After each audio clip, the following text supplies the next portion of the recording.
Hello. Today we're going to talk about the difference in watercolor paper, if there is a difference. I have had this Arches Aquarelle watercolor paper, grain fed, cold pressed, 300 GSM, 140-pound paper, sealed for years, way too long. Too embarrassing to tell you how long I've actually had it sealed for. And I actually just unsealed it today because when am I going to use it? I need to bust it out and use it. And then contrasted with the Canson XL watercolor paper, which is also 140-pound, 300 GSM as well, and cold press and grain thin. And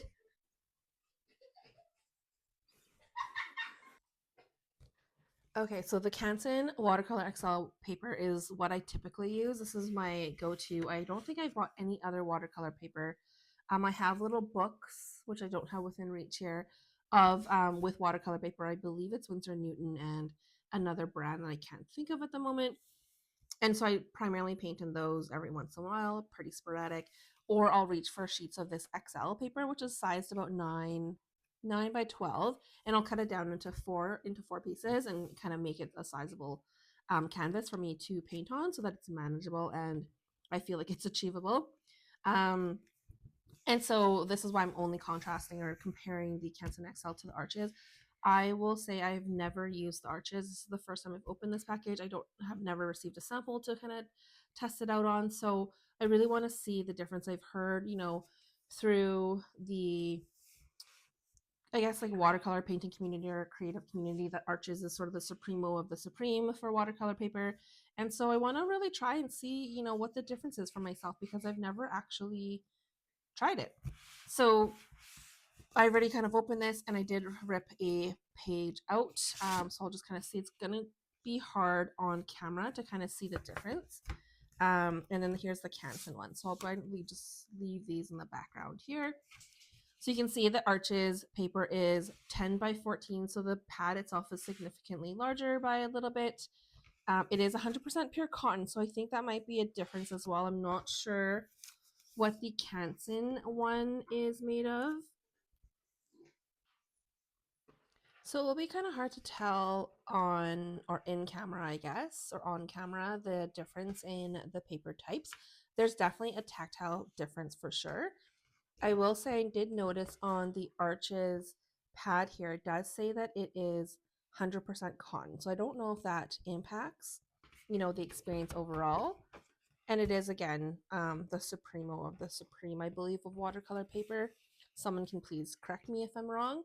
And then the Canson XL, I don't see anywhere in here whether it's 100% cotton or not. So I'm going to take it as maybe, not sure. The paper itself, so the Canson is smooth.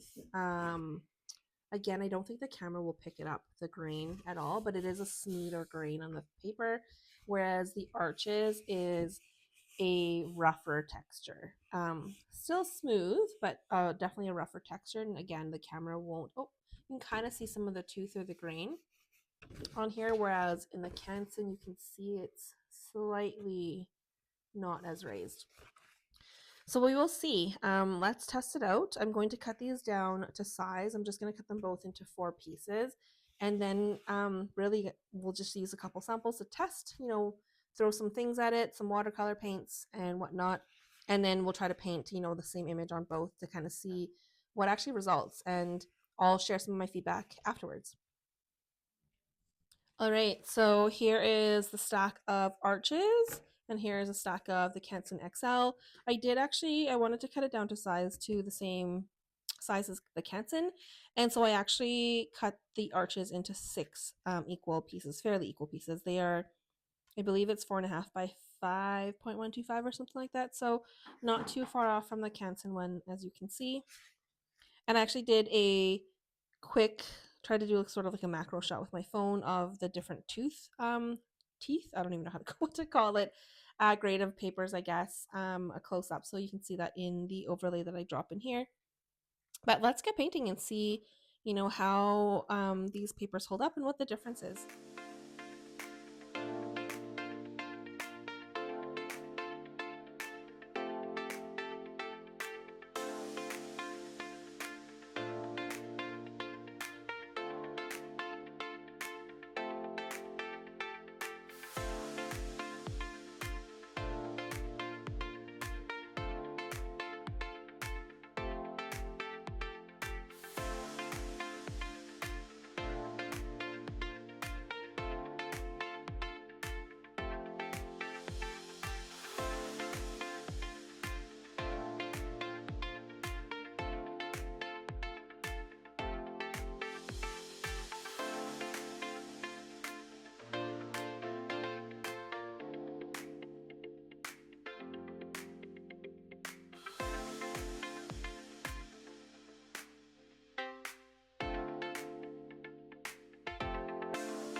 Okay, so I finished my paintings, and is there a difference between arches, watercolor paper, and other types of watercolor paper? 100% there is. And I'm going to talk about the ways that I find that they're different.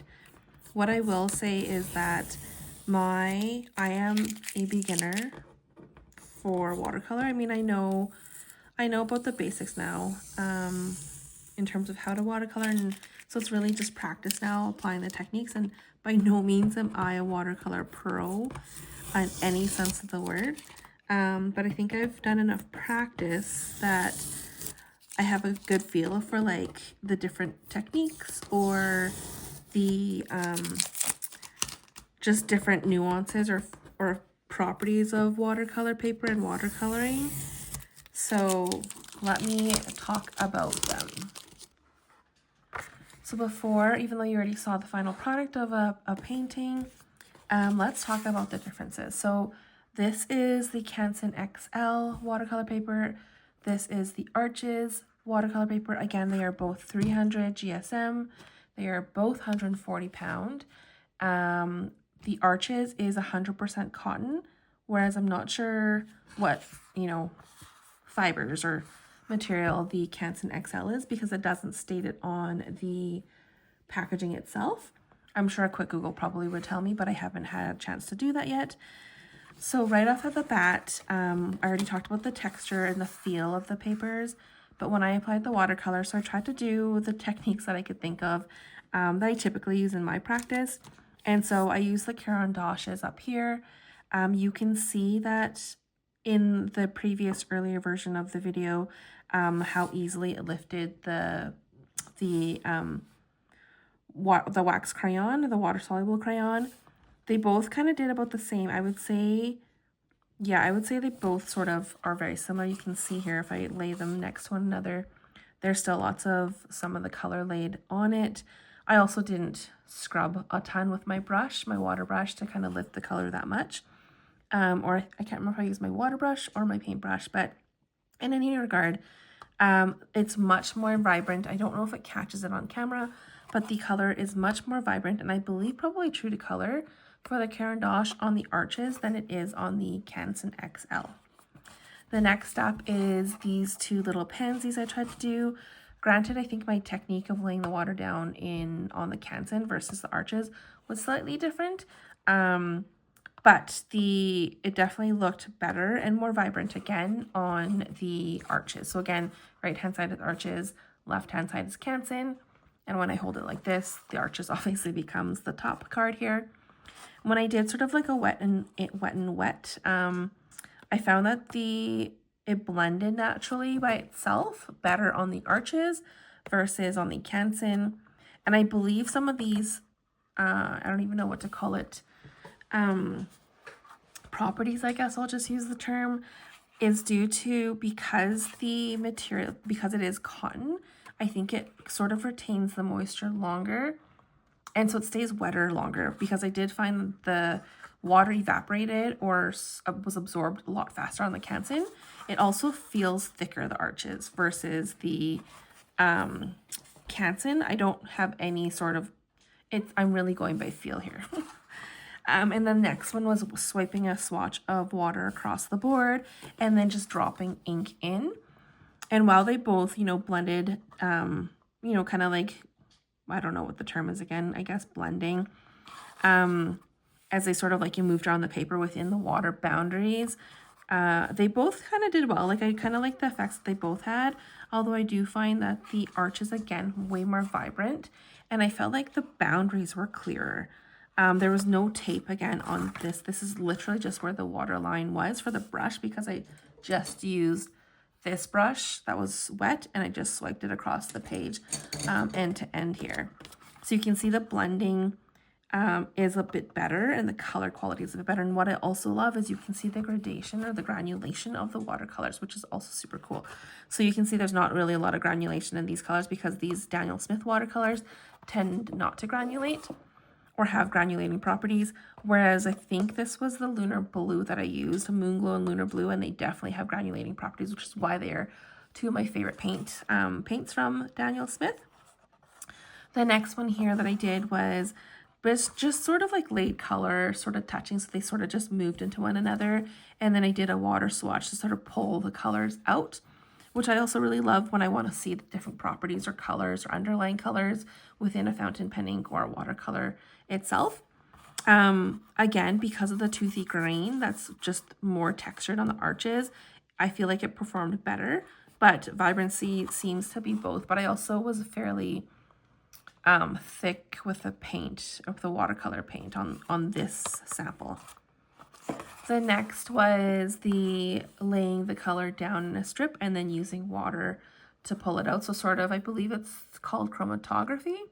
So laying the water underneath to just sort of pull any sort of undertones or granulation or any properties of the paint itself. And so I felt like the arches 100% performed way better. It showed off the properties of the watercolor much better than the Canson did.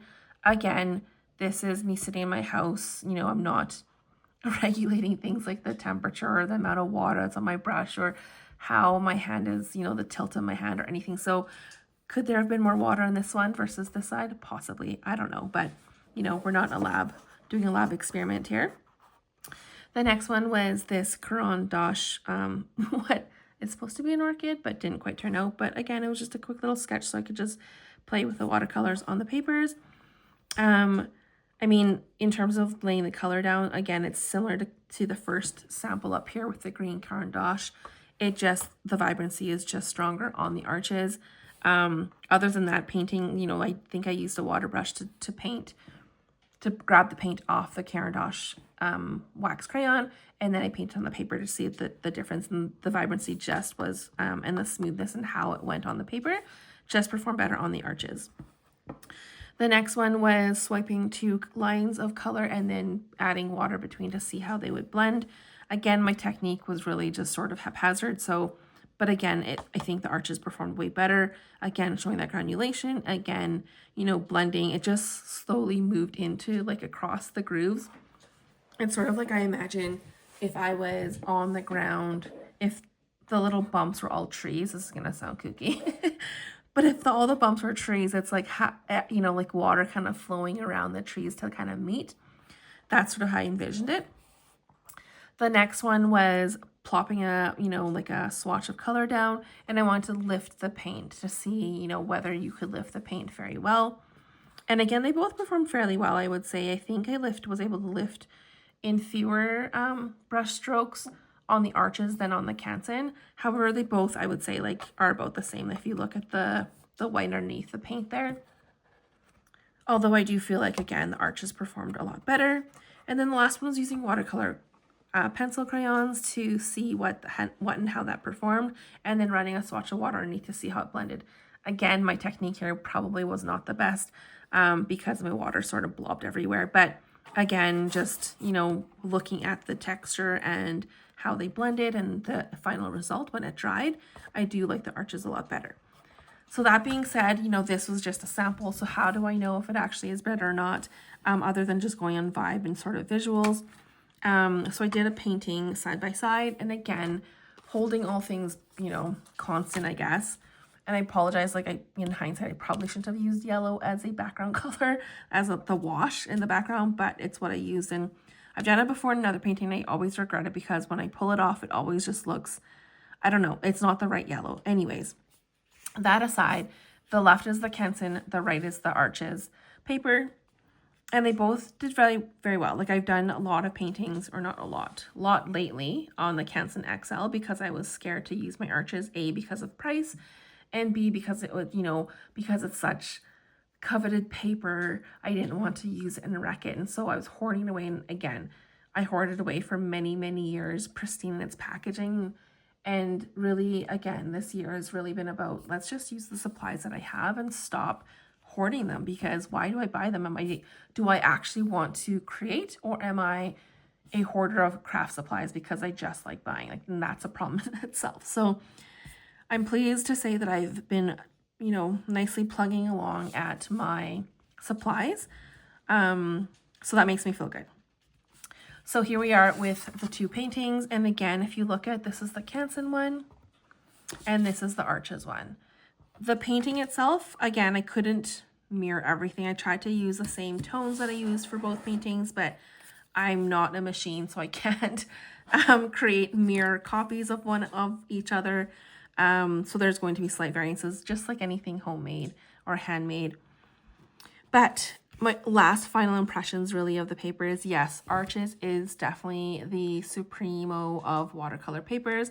I don't know if there's better papers out there for watercolor papers. There very well could be. I just know, when I started dabbling in watercolor I think it was like 5 years ago, I was like, I'm gonna watercolor. I really love it. And at that time it was literally just, I love putting water on paper, dabbing paint on it, and just watching it smush around. It was just so satisfying and therapeutic and calming. That's kind of how I started. But then you get, interested in wanting to do more with the medium, and this is sort of where I advanced to, where I kind of mirror images offline, just try to see, if I can paint the same way. Anyways, and so the Arches does perform better. What I do find where it's superior, and I don't know if you could see through the time-lapse videos, was the blending of paints is amazing. I can lift the paints easily and still move it around, even after it's dried a little bit. I think because it takes so long for the paint or for the water to sort of be fully absorbed and dried, you still have a lot of opportunity to sort of work with the paint and work with how you want to work with it.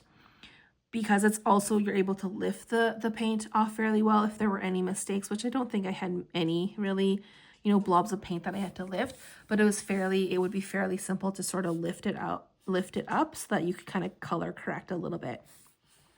The washes, when you lay paint down and then run washes, it also does superbly, and I do really, really love the granulation. So in here, I do love both actually. Like if you look at the granular, I guess I don't know what you call this, like where you pull the paint across the water. I love the look of both. I really do. I like this one because it feels very smooth, whereas this one I also love, sort of like grainy texture of it. So the last thing I could mention about the paper is it does take a lot longer to dry. So this one was dry, I would say, like a lot faster anyways. I didn't time it, whereas this one took a little while, so I needed to be a little more patient. And so but patience definitely is a virtue, because if you're trying to do dry paint, or like paint on a dry surface, or what you think is a dry surface, it better be fully dry before you do it. I mean, that's like any watercolor paper though, really.